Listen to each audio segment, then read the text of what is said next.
we're going to tonight a little bit differently than we start most of our programs. We're going to start with a video about the Africa Windmill Project, so you all will have an opportunity to learn a little bit about the project before we introduce our guest and start talking to him about this fascinating and wonderful project.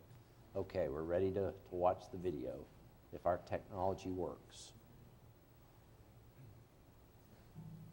Hey.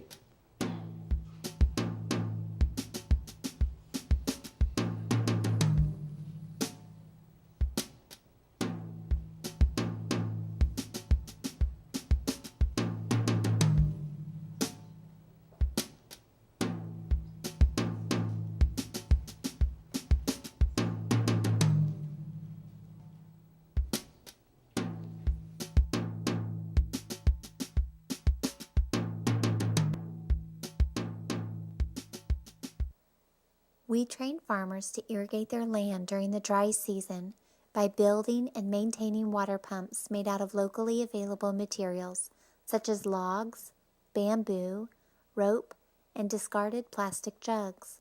The simplicity allows for immediate ownership of the water pumping technology by the farmers. They understand how and why it works.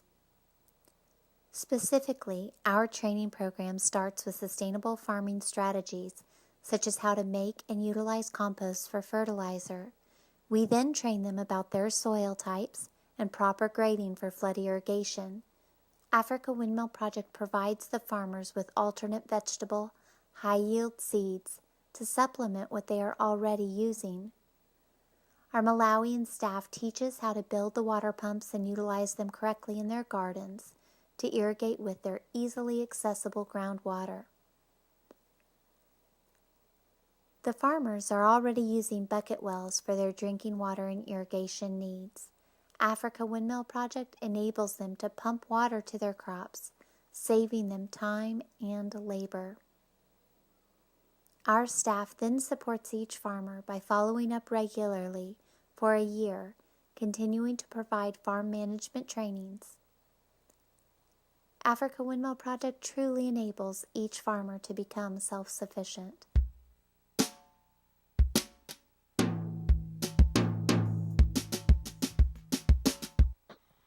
By growing crops year-round, farmers are able to feed themselves, their families, and their extended families. They are able to take the excess crops to market to sell, which provides money for school fees for their children and other household essentials such as soap. They've also been able to buy bicycles for transportation and iron sheets to replace the leaky grass roofs of their homes. Many have also taken some of the earnings to invest back into their gardens by increasing the size of their garden, the type of pump they are using, and other inputs such as tools and seed.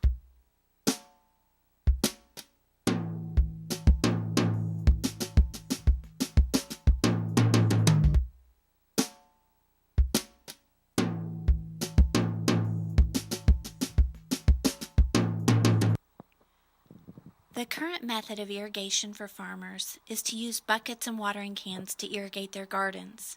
This farmer spends 4 hours a day to irrigate his garden and dips approximately 350 buckets of water a day. If he had access to the hand crank water pump, he could irrigate a garden 4 times this size in 30 minutes. As you can see, the film footage has been sped up to illustrate the immense amount of time this takes.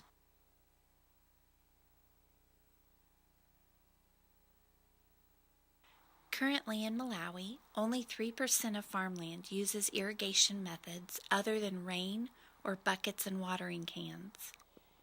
As farmers are trained, understand, and utilize sustainable agriculture and irrigation practices, the potential that Malawi has to achieve food security is becoming a reality in many villages.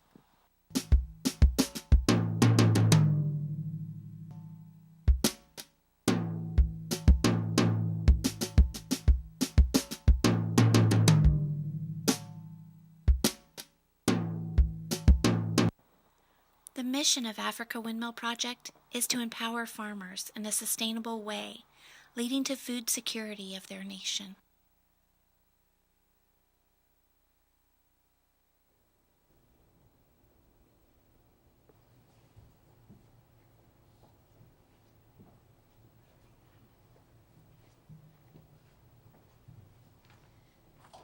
Hello, welcome. My name is Karen Lewis, and I'm a member of the Dole Institute Student Advisory Board. Welcome to the Dole Institute of Politics, and thank you for attending tonight's presentation. Dole Student Advisory Board is composed of KU students committed to the work of the Dole Institute. We attend regular meetings, assist in events like this one, and plan an SAB-sponsored program every semester. Members of the SAB receive great opportunities to network with our special guests. If you're a student and you'd like to join us, please contact the Dole Institute. The Dole Institute would like to hear from you. If you enjoy tonight's program, please let us know by contacting us on Facebook, Twitter, or through our website email. Your attendance and feedback help shape future programming. Before we begin tonight, I'd like to remind you to please turn off your cell phones. After the interview, we will have some time for audience questions and answers. If you have a question, please raise your hand, and a student helper with a microphone will come to you. Please ask just one brief question. And now, please welcome Clarissa Unger, Development Coordinator for the Dole Institute.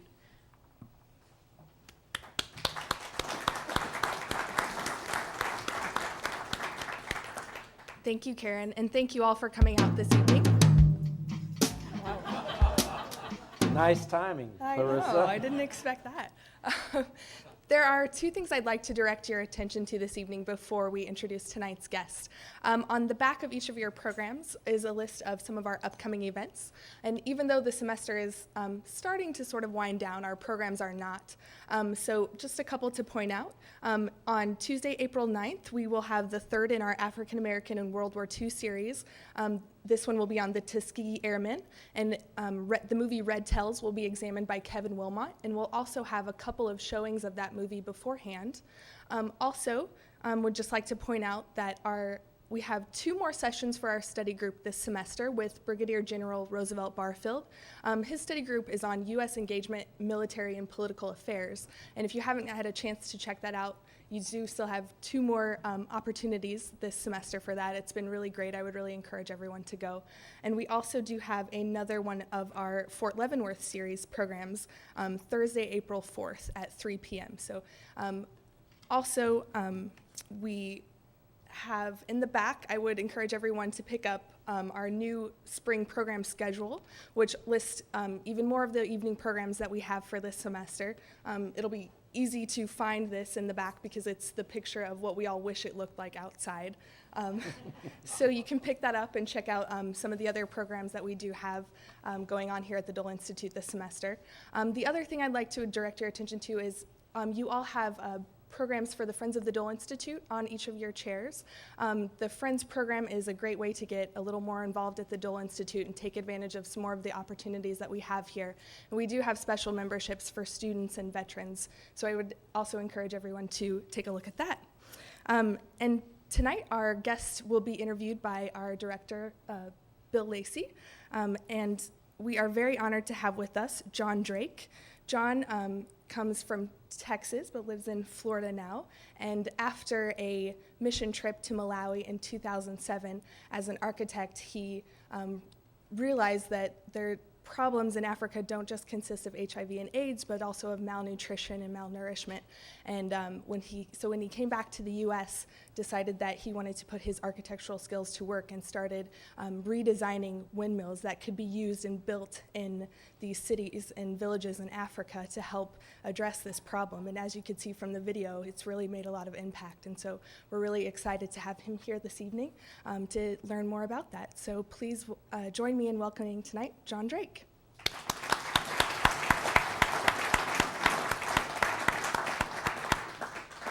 John, thanks for coming to the Dole Institute at the University of Kansas. We really appreciate it. I want to start by making sure everybody knows you've got a day job too. You do this strictly as a volunteer. What do you do as your day job? My day job, I have a architecture firm, Green Apple Architecture. Mm-hmm. So, And you design various buildings, commercial, home. residential and small commercial. Okay. And tell us a little bit about, Clarissa mentioned that you're originally from Texas. Tell us a little bit about your upbringing and your education and how you got interested in architecture at the beginning. I grew up in Dallas and actually got started interested in architecture. So when I was in elementary school, I got a book, 50 Ways to Draw Buildings by Lee J. Ames. And so as a kid, I was always drawing buildings. And then when I got into high school, my mom was like, I didn't know what I wanted to do. She said, you should probably be an architect. You're always drawing these buildings. So I went to work for a firm in Dallas as an intern. And it was like the funnest place to work. It was a group of 12 guys. They were sitting there drawing all day and just having a good time cutting up. And so I was hooked. And so some of them went to Texas Tech and some went to A&M and some other colleges, but went out to Texas Tech and liked the architecture department out there, and so applied and went straight from high school to Texas Tech to study architecture. Okay. And now, what was your introduction to Malawi? So I'd done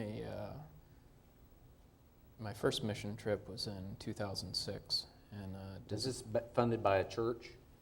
Yes. Okay. And so in 2006, actually went to Costa Rica and designed a suspension bridge that went over a river so that kids could cross the river without drowning, because they had about 6 or 7 kids drowned a year. And so after we went there, we built the bridge with the community's help.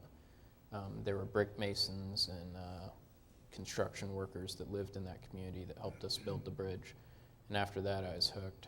So then the next trip the church did was 2007. We went to Malawi to do HIV/AIDS awareness. And so we would go kind of do an impromptu soccer match, and then after the match, talk about HIV/AIDS with the kids and the people that were there, and then had it lined up to where if anybody wanted to go get tested, we'd take them to the Malawi clinic and they could get tested, and if they're positive, help them kind of get into a government program where they do the counseling and the ARVs and that sort of thing. And but while I was there, I was talking to a bunch of the farmers that were there, and I was just in shock that the soil type was better than Texas. They had a lot of wind. I didn't understand why they weren't producing food year-round. They don't have the freezes we have. It's pretty much 60s to 70s year-round. So ideal conditions for growing crops year-round. And so I'd say, what's going on? And so I'd pose the question, if you had 1 million kwacha, what would you do to improve your farm? And they would all say irrigation. Oh, if we only had irrigation. And so I sketched out some windmills, because at Texas Tech, my first architecture assignment was to go to the Ranch and Heritage Center, where they have the world's largest collection of windmills. And our first assignment was to sketch windmills for delineation class. So sketched them out, showed it to them, and they said, I've never seen anything like this before. And so went back to Orlando and tried to build a windmill, like an aero motor, completely out of wood, which was had too much friction. So that's why they built them out of cast iron. So then started redesigning it, went to the library, and kind of went back in time. And the windmills that we use in the United States, the American-style windmill, was influenced by the Dutch settlers. And so looked at the Dutch windmills, the big buildings with the big paddles that would spin around. And that wasn't really going to suit the purpose. Those were for grinding grain and other things. And so where did they get the technology? So then the Dutch traders actually picked it up from Persia. And so I looked at the Persian windmill, and there are these vertical axis windmills that spun around, and they would have buildings built around them to divert the wind to where it would always spin in one direction. And that didn't, that wouldn't suit our purpose. But I also grew up sailing in Texas. You don't think about that, but grew up sailing on Possum Kingdom Lake. And so I thought I could take some sailing principles and apply it to this design. And so, like in the video, you saw the panels move. Basically, when I was in high school, I bought a catamaran, and so those panels are based off of catamaran panels. They have the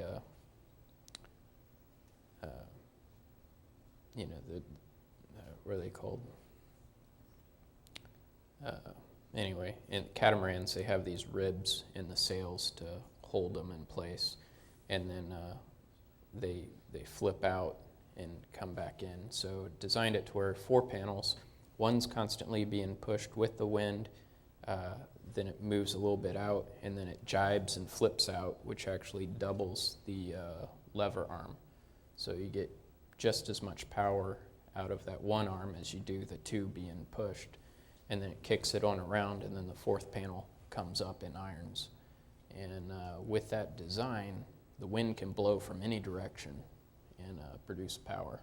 And it's a low RPM, high power design, which is perfect for moving water. Mm-hmm. Mm-hmm. And so that was the initial starting point, but when did you decide that you wanted to create a 501c3 that would, specifically send volunteers to Malawi to help the village farmers build these on their farms? So I had a working prototype in my backyard, and Google actually had a contest at that point in time to do design, solve people could submit their ideas to solve the world's problems. And so I shot some video of the panel, wrote up the proposal, and sent it in. And we actually were in one of their commercials, the prototype in my backyard. But we weren't selected, and so that didn't go anywhere. So then I thought, what, I'll go over to Malawi. We'll build one in one of the villages. We'll build it out of bamboo, green sacks, just whatever we can find in the village.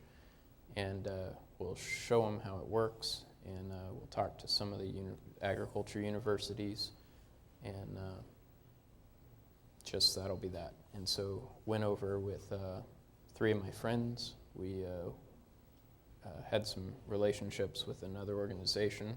They were working in the village. We said we want to build a windmill, and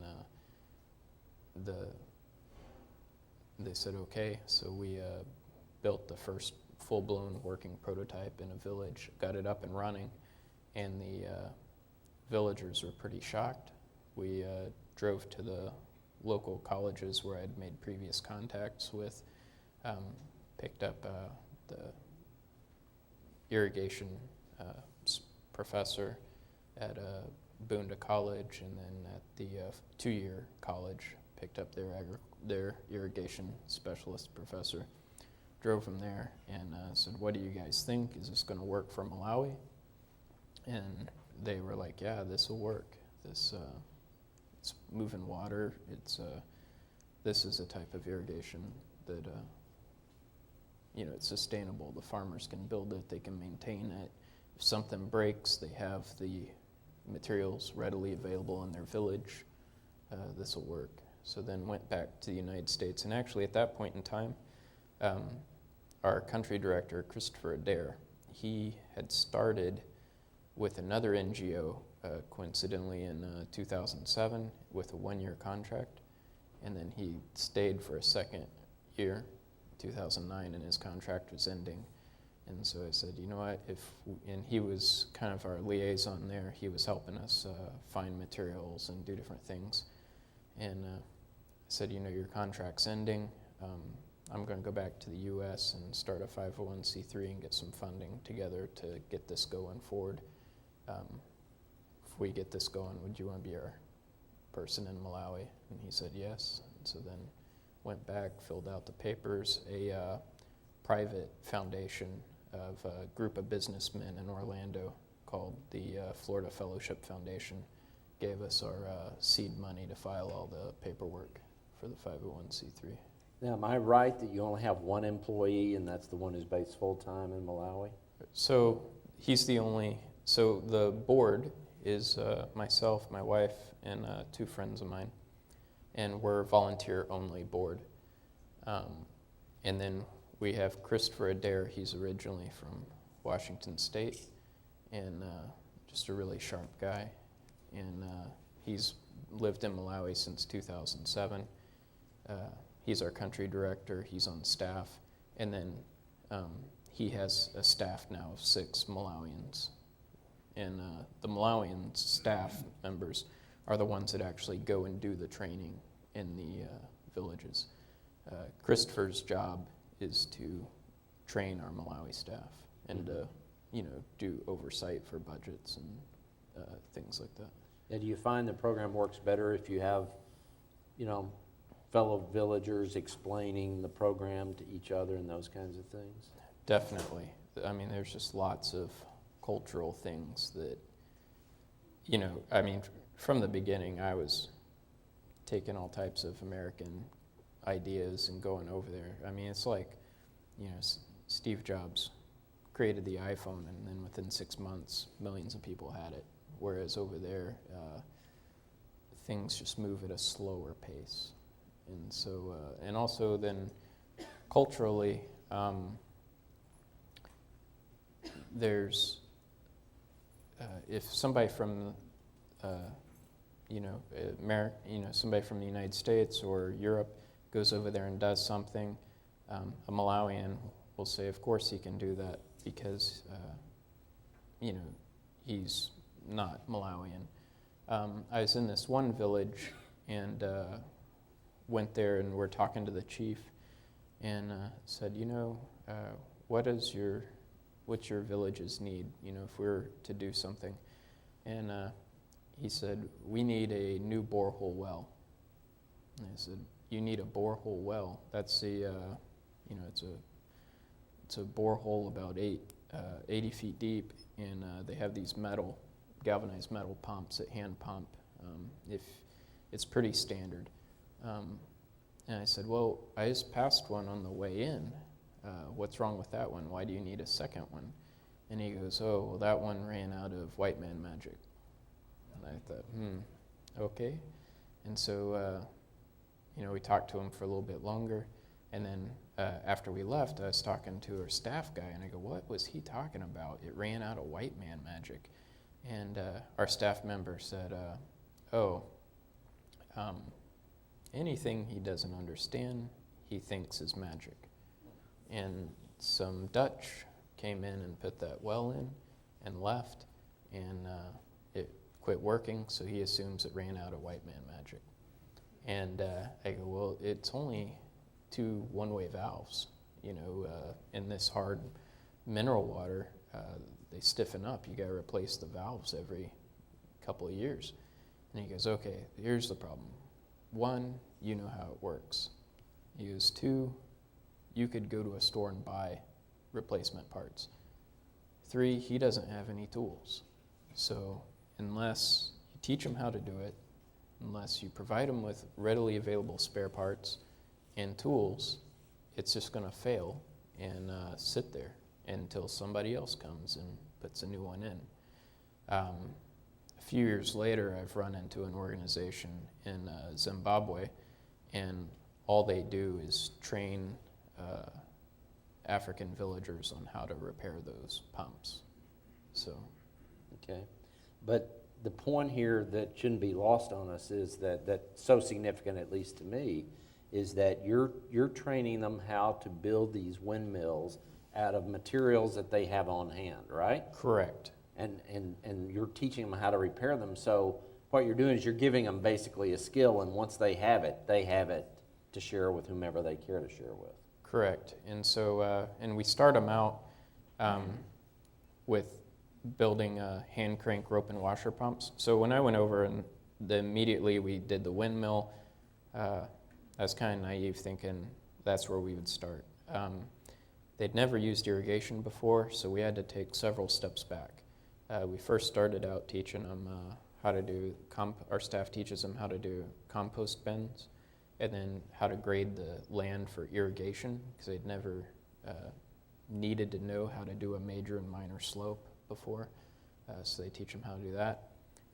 They teach them how to prep the soil for the canals and things like that, and then how to build the rope and washer pumps. And so they start with rope and washer pumps, and our staff members say, okay, here's a list of parts. You need wood for the stand, you need a plastic water jug that they call them jerry cans, what you use to haul water. You need some rope, and these things. And so they go down the list and they say, okay, what do you have in your village? And some, we have blue gum trees. We can use some of the branches for the wood. Oh, we have jerry cans. We can get some extras, and they go down the list. And then at the end, we say, okay, these are the parts you don't have. How can we get these parts? And they'll talk about it. And then our staff members will say, okay, we'll loan you some seeds. And you plant these seeds at the end of the rainy season, grow the squash, sell the squash, give us back some seeds, and then you take that money and you go buy the parts you don't have in the village. And so we teach them to start with nothing but their natural resources, which compared to other parts of the world, they're extremely rich because they have some of the richest soil, fertile soil. They have a lot of human labor capital. And so take in your land and your muscle. How do we start you from zero and work your way up? And so we teach them, at this point, it's basically entrepreneurship. Yeah. So basically, though, you've taken what was, before you showed them the irrigation and how to move the water with the windmills, the growing season was how long? Normally the growing season runs from around November to March, April. 3 or 4 months? Correct. And now how long is the growing season? Now with the irrigation, they can grow crops year round. So our guys will say, okay, we know the rains are going to wind down, March, April, May. So plant some crops so they germinate at the end of the rainy season, and then those will come due. And then wait a month, plant another strip of crops that'll come due a month after that, and do it again. So then it's laddering their crops. So every few weeks they have crops coming due. And then also the highest price for food is actually around January, because by then the crops come due at the end of the rainy season. So right around December, January, that's known as the hunger season. And so we say, okay, we know this is going to happen. So start a bunch of crops in the end of the dry season to where you irrigate for half the time, and then let the rains finish them out for you, and you get the highest value at the market. So you've basically taken a 3 or 4 month growing season and created a year-round opportunity. Yeah. That's amazing. Talk about the concept of food security. So normally what would have happened was the farmers inherit the land. And so maybe you inherit your parcel from your parents and you have 2 other brothers, and so you inherit a third of the land. But like you have, maybe 4 or 5 kids. Your brother might only have 2 kids. Your other brother, maybe he doesn't have any kids yet, but you still have the same amount of land. And so you have this smaller parcel, you have more mouths to feed. How do you maximize it? So in a normal circumstance, you grow as much as you can during the rainy season, and then whenever it's harvested, you stretch it until the next rainy season.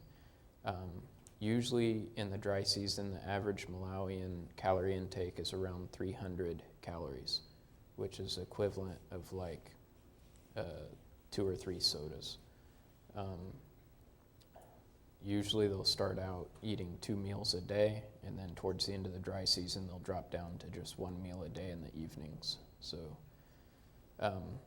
food security is having a year-round supply of food. So by doing the irrigation, they can plant crops where crops come due, each month, every couple of weeks.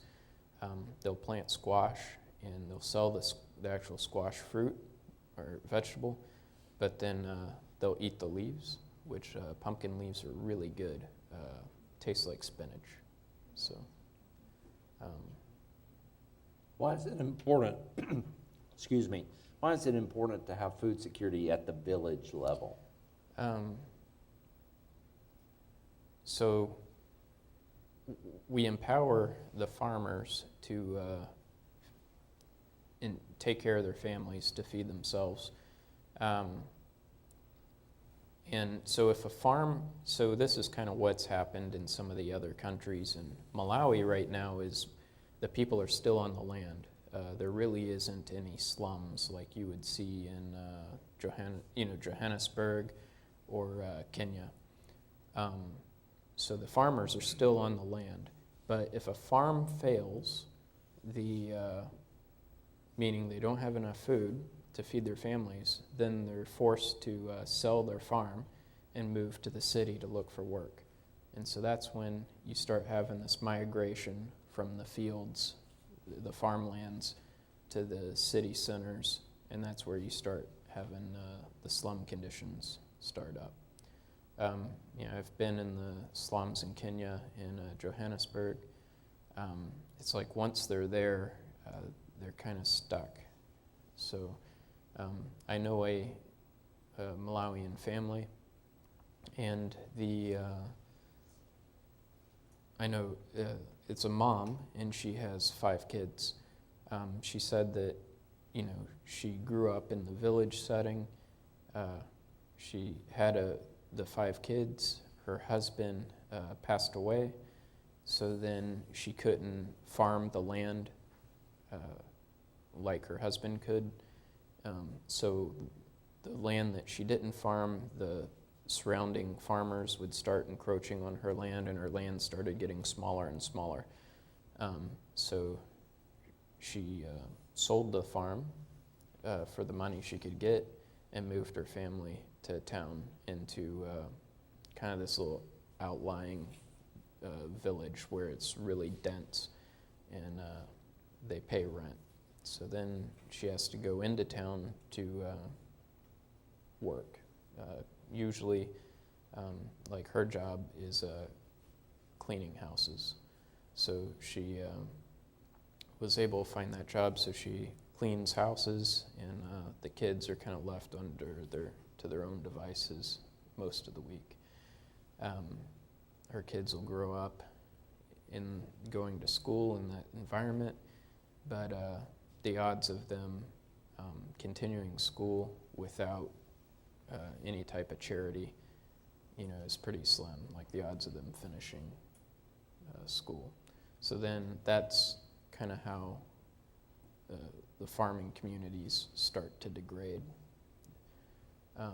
In talking with her, she talks about living in the village, like, I remember when I lived in a village, my husband took care of the farm, I was raising the kids, life in the village was good. She didn't want to move to the city, but life circumstances forced that upon her. And so food security at the village level basically would put her and other villagers like her in a position where they weren't forced to move and change their lifestyle. Correct. And so some of the participants in the villages that we're in are single moms. They're widows that don't have anybody to take care of them. They're able to grow food year-round for themselves to where they don't have to depend on charity from the other people in the village. There's one family where the mom is now able to grow food through the dry season to provide food for her kids. She's able to sell some of the food to pay the school fees so that her kids are in school. Okay. Now, tell everybody what you mean by adaptable technology in the context of the work you're doing. Okay. So since the farmers, we teach them the basic skills of building the hand crank rope and washer pump, or the cycle pump, in building the containment tank, and then the windmill. Some farmers they'll start off with maybe one hand crank rope and washer pump, and then the next year, instead of going to a cycle pump, they'll actually build 2 stands, and they will have one strip of fertile ground that they're irrigating. And then once they irrigate that, they'll pick up the can and the plastic pipes and things, and they carry it over to another well, put it on the stand, wire it up, and irrigate that strip. So then with the same amount of materials, they're now irrigating 2 separate plots. We've one farmer, his land had a bit of a dome to it, and so he dug his well on top of the dome, and he set it up to where, and he had a piece of plastic pipe, so he had it set up to where he had one strip coming here, one here, and one here, and he would have the water go out the pipe here and run down the hill this way, and then he would then, once he got done irrigating that strip, he would then rotate it, irrigate the strip that ran down the hill this direction, and then he would turn it again and irrigate the strip that flowed down the opposite direction. So off of one pump, with very little effort, he was able to irrigate 3 really long gardens down the hill. And so once they grasp the technology, they're able to run with it and adapt it to their unique situations. Okay. How successful has the project been? I mean, kind of define the success that you've had. What I would define as success is, you saw in the video, one farmer, he started out with one hand crank pump. He then created 2, and he was able to now he's able to feed his family, his relatives. He's able to sell crops to pay for his kids' school fees, and he bought the bicycle off of his profits. So then, now that he has a bicycle, he's able to cycle crops to the markets, the local trading centers, to where he can get higher prices for his fruits and vegetables. And he's actually hiring some other people in the villages that want to make a little extra money to even expand his gardens further. Another success is Japhet. He is using 2 hand crank rope and washer pumps, and he was able to there again provide food for his family, extended family, put his kids into school, pay their school fees, and buy metal sheets for his roof. So then he replaced his grass thatch with metal roof panels, and so then now his house is watertight, which then helps reduce sicknesses and the other things associated with that. And he also started building a house for his brother. So that would be like you or I being so successful, we just, hey, I'll build my brother a house, and just gift it to him. Another success is, the single mothers that are able to stay on the farm and maintain their farmlands and provide for their kids food and pay for their school fees with the excess crops. And the grandmother who, instead of begging, is now able to grow enough food to survive. So there's quite a few compelling success stories there. Yeah. Another success is in one village we're working. I was kind of evaluating it at the end of the year to see how everybody had done. And I'd noticed there was a farmer across the valley. And I was like, what's that guy doing? Is he in the program? And they're like, no, he's not in the program. And I go, well, he has a pump. And they're like, yeah, he came over across the valley, and the agriculture club members has been teaching him how to build the pump and how to slope the land and do this, do the program over there. I was like, that's great. So I was like, none of our guys have been over there. And they're like, no, we haven't been over there. He's just doing his own thing. So none of our staff members had gone across the valley. And so we walked over there, and he had it set up. And it turned out he was a single father that had 2 daughters, and he was growing crops using the rope and washer pump to feed his kids through the dry season. That's terrific. I've got a couple more questions, then we'll be opening it up to questions from the audience. There's a lot, the U.S. and a lot of other governments spend a lot of money on foreign aid in Africa. I mean, what could they learn, or what could you guys teach them from your project? Our approach is to make it economically viable from the ground up. So even if the farmer bought all the pieces for the rope and washer pump, he could pay for it. Like, his payback is in the first growing season. They could sell 1 bed of onions and pay for all the parts needed to build the rope and washer pump.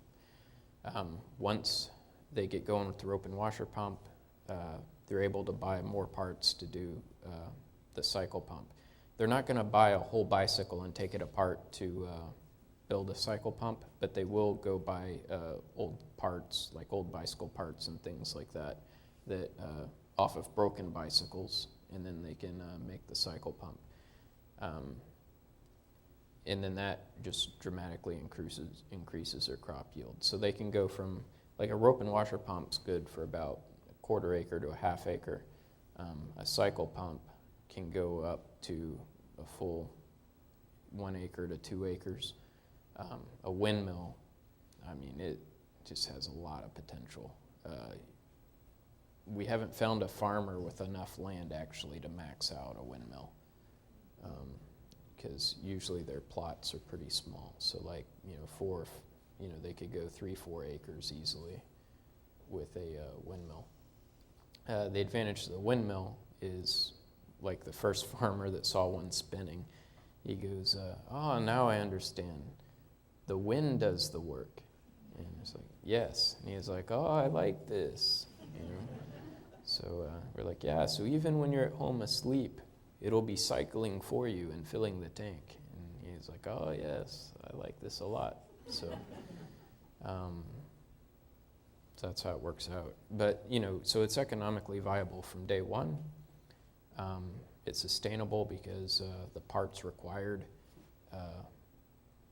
don't require a lot of monetary input. If you did wind generators and electric water pumps, you're talking like a couple of $1,000s worth of equipment to irrigate a couple of $100s worth of crops. It doesn't make any sense from day one.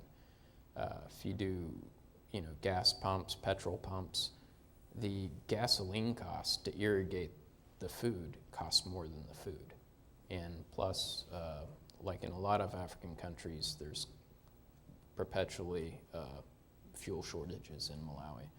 So that's kind of how that goes. I've seen other projects where they'll do like a trench system, like a river diversion, but then you're dependent upon the people upstream to maintain the trench diversion.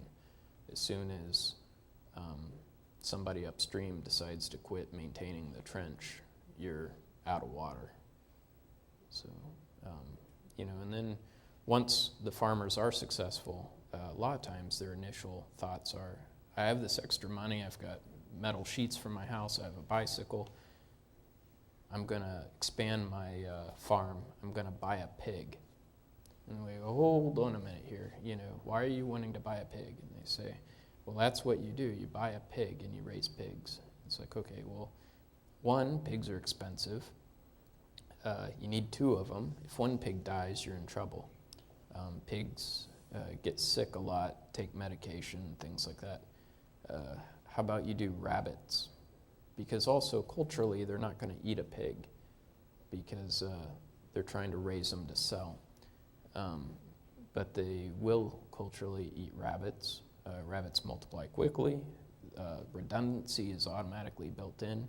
You can have you can go buy 6 rabbits or so for the price of 1 pig and just immediately start a rabbit farm.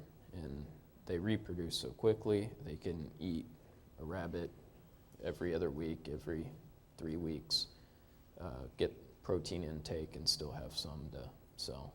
So those are the types of farm management things that we try to do. So everything we do is we try and make everything economically viable and teach economic principles. I mean, the whole idea of staggering out the crops throughout the year, I mean, we do that in the U.S. with our retirement accounts, right? You set up your bonds and 401ks and things like that to come due every couple of months as you retire, so you have a constant cash flow. So we took that idea and just applied it to agriculture. Okay, and just, again, it's you, your wife, and 2 or 3 board members? Yes. And you're all volunteers, all the money is private contributions? Correct. And the only staffing that's paid is based in country? In country, Yeah. yes. So there's virtually no overhead costs? Correct. Okay, wonderful. It's kind of a classic case of showing how a few people who have a passion about helping people can actually make a very significant difference. Okay. One last question, then we'll open it to your Q&A. What can people here take away from tonight? You know, what's important for them to learn? What can they take away? What can they do to help, whether it's with African Windmill or just with the idea of providing aid to people in developing nations?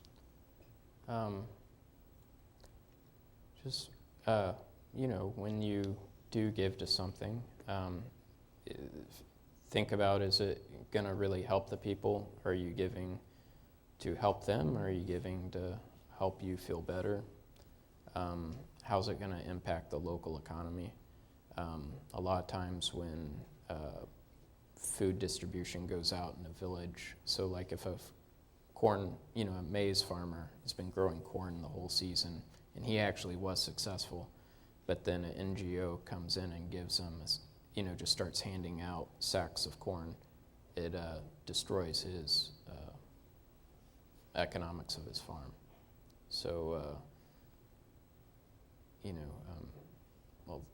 how do we, instead of just treating the problem, how do we develop sustainable strategies to fix the problem long term? And we all vote with our dollars. Who do you, the groups you donate to and support, are they really taking into consideration long-term goals? Okay, very good.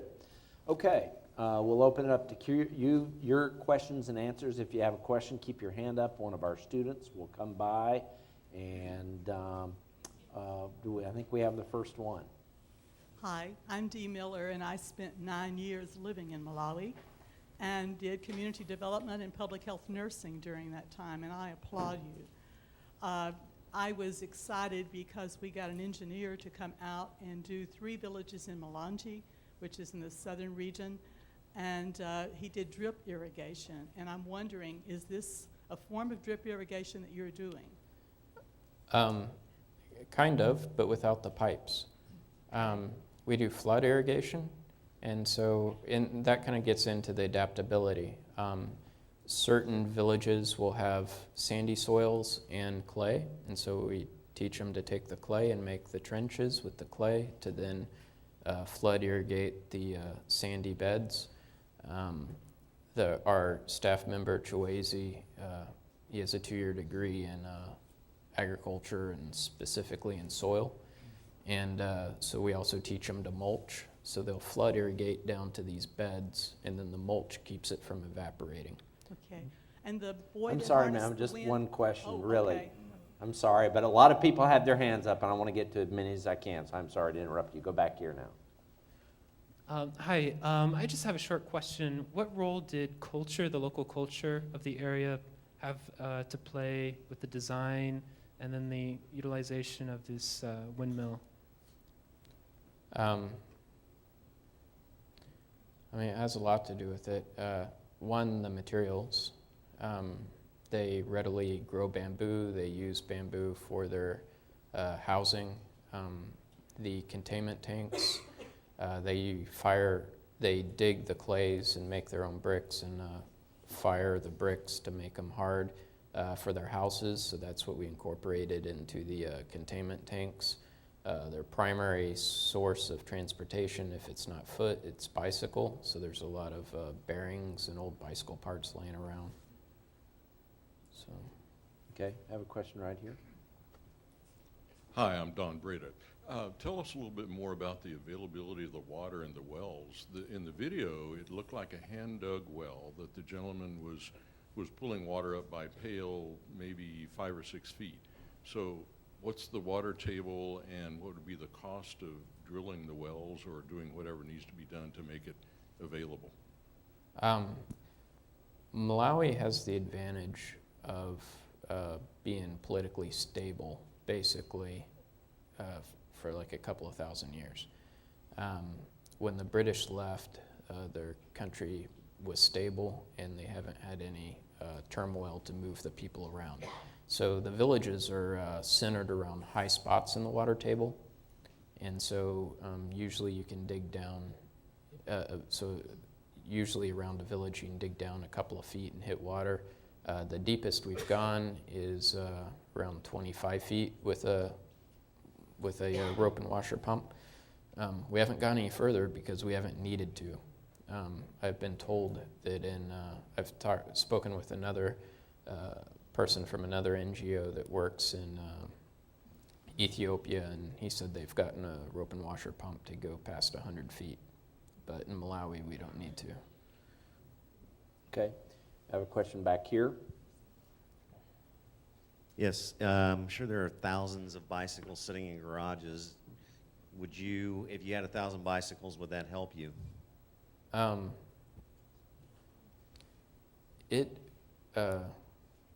It's expensive to ship them over. Somebody I've spoken with, they had an idea. It's called Hope Cycles. His idea is to sell a bicycle in the United States, and then one would be donated to somebody in Africa. And he's working on getting it up off the ground. But he found that for the cost of shipping an old bicycle overseas, you could buy a brand new bicycle in country. Okay, I have a question back there. Hi, I see you're from one of the churches in Orlando.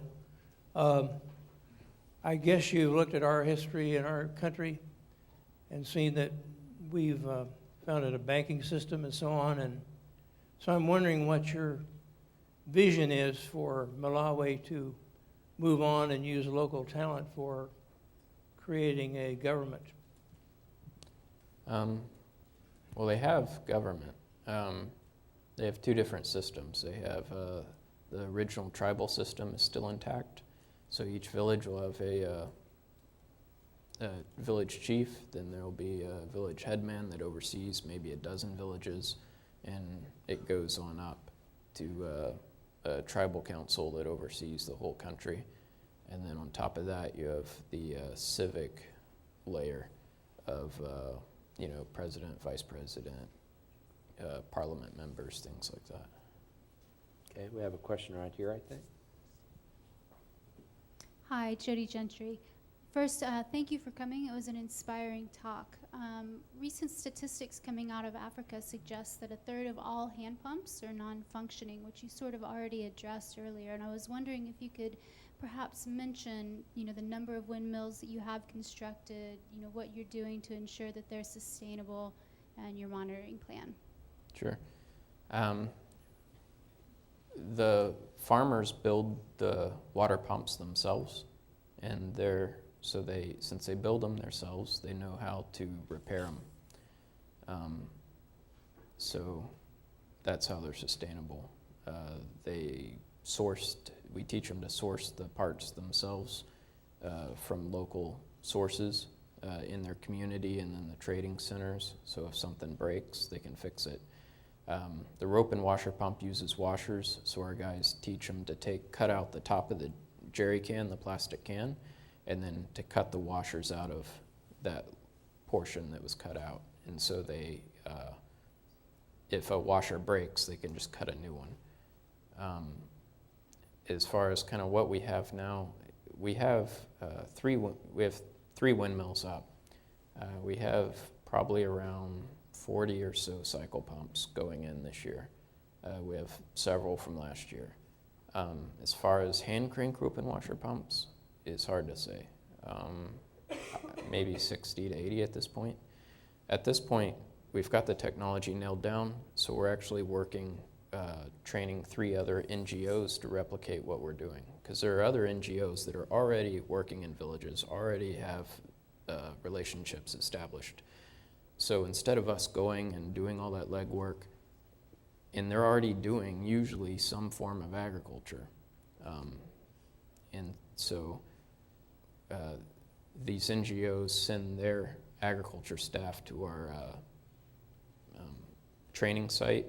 Our staff members train them to do what we're doing, and then they go implement it in within their program.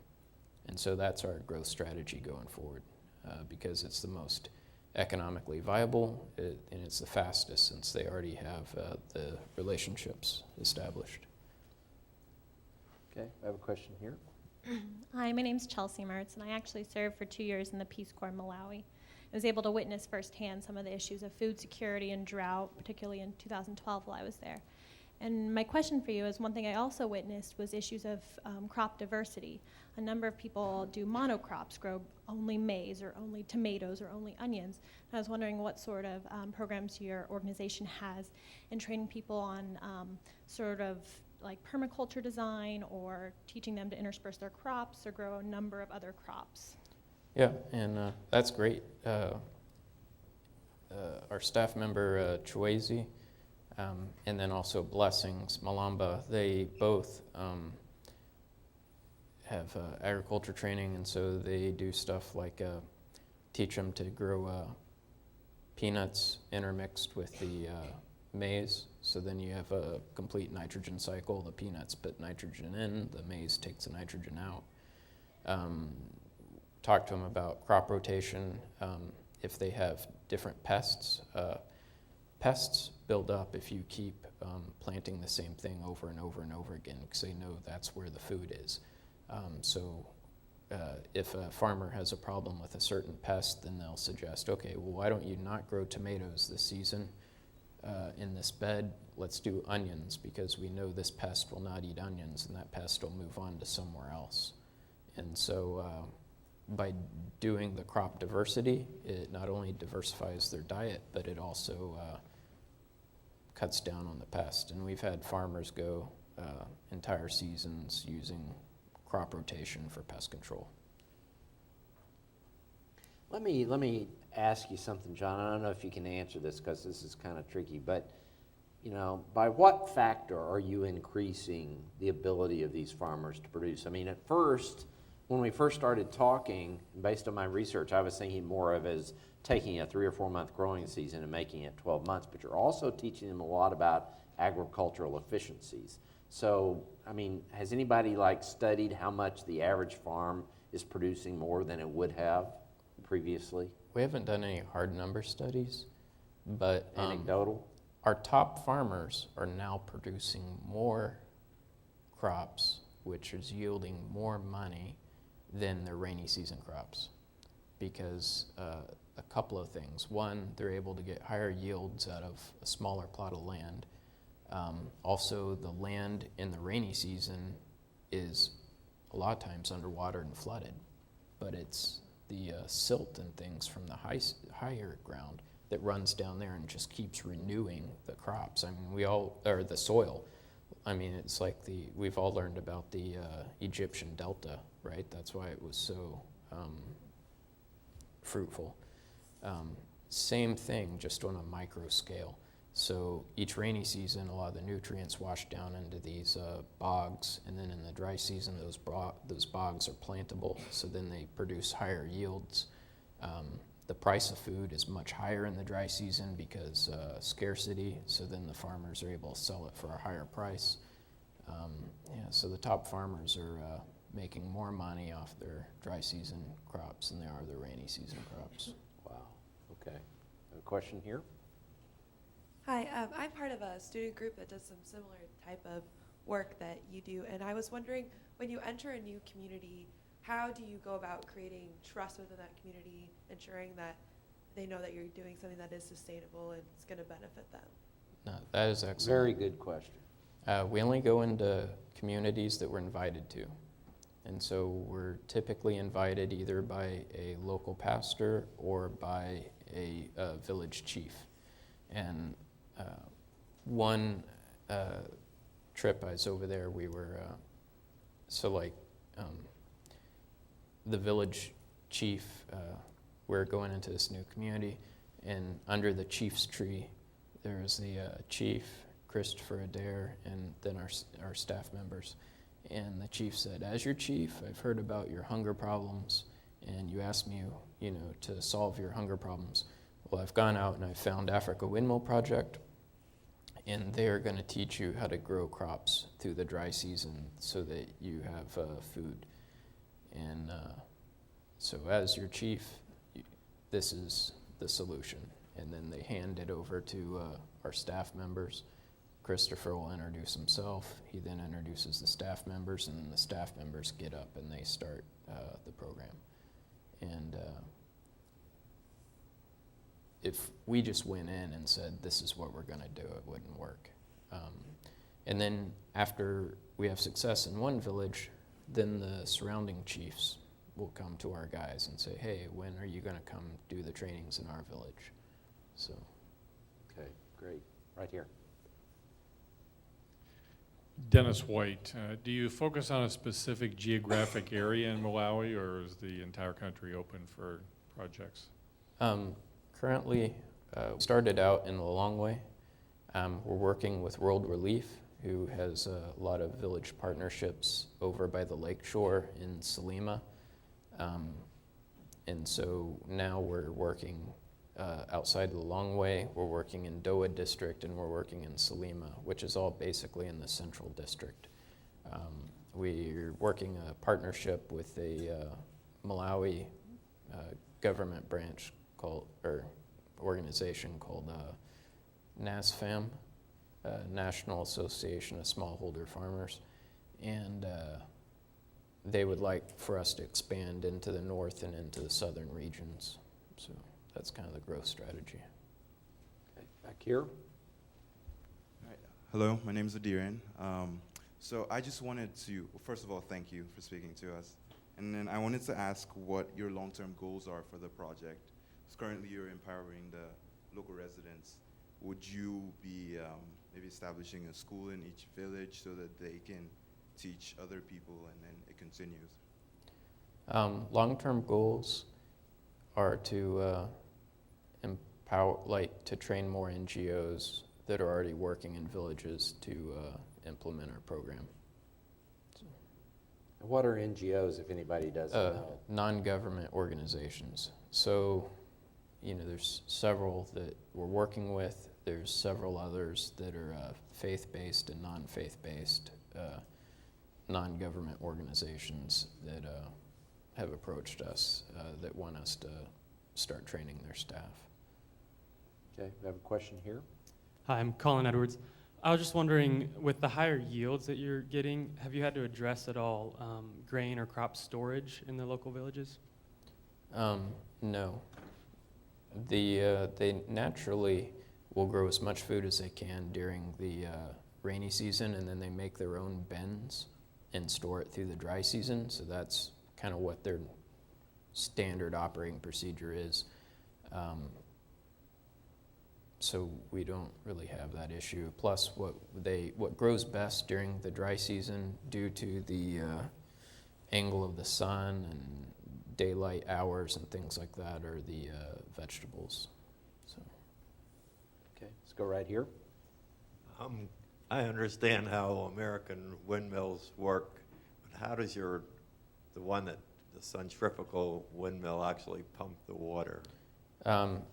So the panels spin the shaft. On the bottom of the shaft is a cog made out of wood or bamboo, split bamboo. The rope winds around that gear, goes down through a pipe, goes around down the pipe, around a glass bottle, which we use.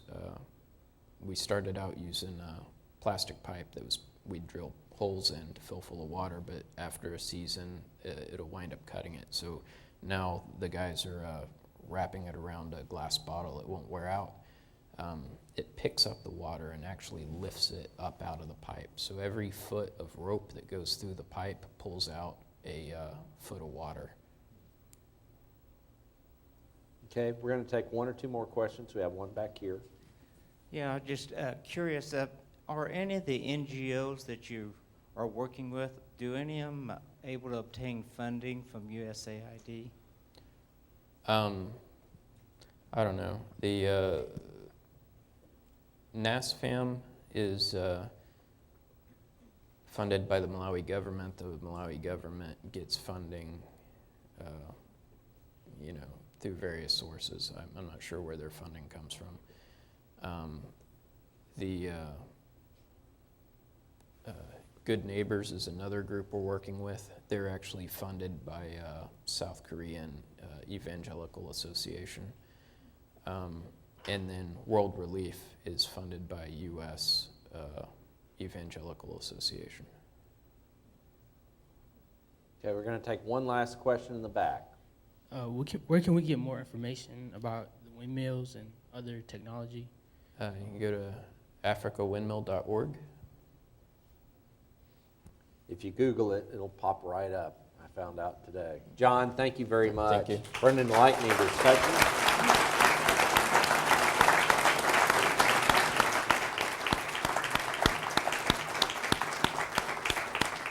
I want to thank all of you for coming out tonight. I mean, this is an unbelievable story because it really shows how just a few people who have a passion for helping people can do a lot. So keep that in mind. Thank you all for coming out. Hope to see you again soon. That was really good. Thank you. All right, thank you.